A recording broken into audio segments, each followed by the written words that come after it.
Meanwhile, the Vice President Kamala Harris addressing what she calls a part of a war on women's rights. Those words from the VP reserved for the Supreme Court possibly overturning the landmark Roe v. Wade ruling.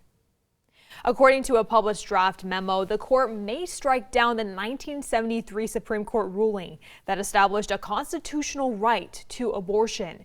Harris saying Thursday that it's not just a threat to women, but to all Americans. She called it a direct assault on the right to self-determination, saying that this decision affects the future of the nation. Meanwhile, several Republican-led states have passed a flurry of new abortion restrictions. The Oklahoma legislature passed a bill Thursday that would ban abortions from the moment of fertilization. And that Oklahoma bill is one of the most restrictive bills in our country, and it's expected to be signed into law by Governor Kevin Stitt. CNN's Lucy Kopov has more. We believe life begins at conception, and we're going to protect life in Oklahoma.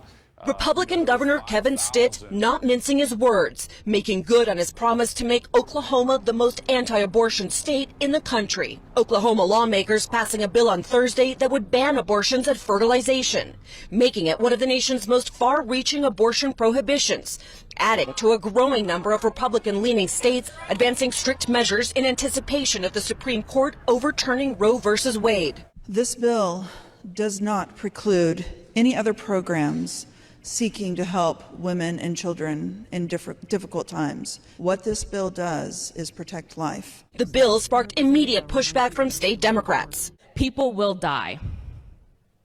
Women will die because they cannot access a procedure that they need to save their own life, and it will be on our conscience.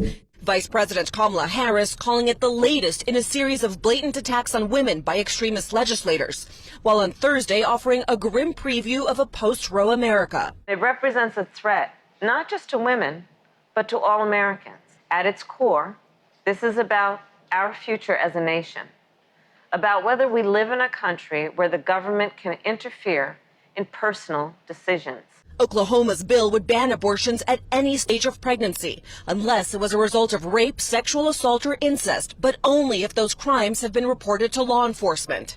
While there are exceptions for medical emergencies, it effectively prohibits almost all abortions in the state. It relies on private citizens for enforcement, allowing them to sue any individual who knowingly engages in conduct that aids or abets the performance or inducement of an abortion, including paying for or reimbursing the costs of an abortion through insurance or otherwise. This law was designed to encourage people to bring frivolous and harassing lawsuits. It's basically all access pass to the courthouse to bring a lawsuit against somebody for something that you think may be taking place.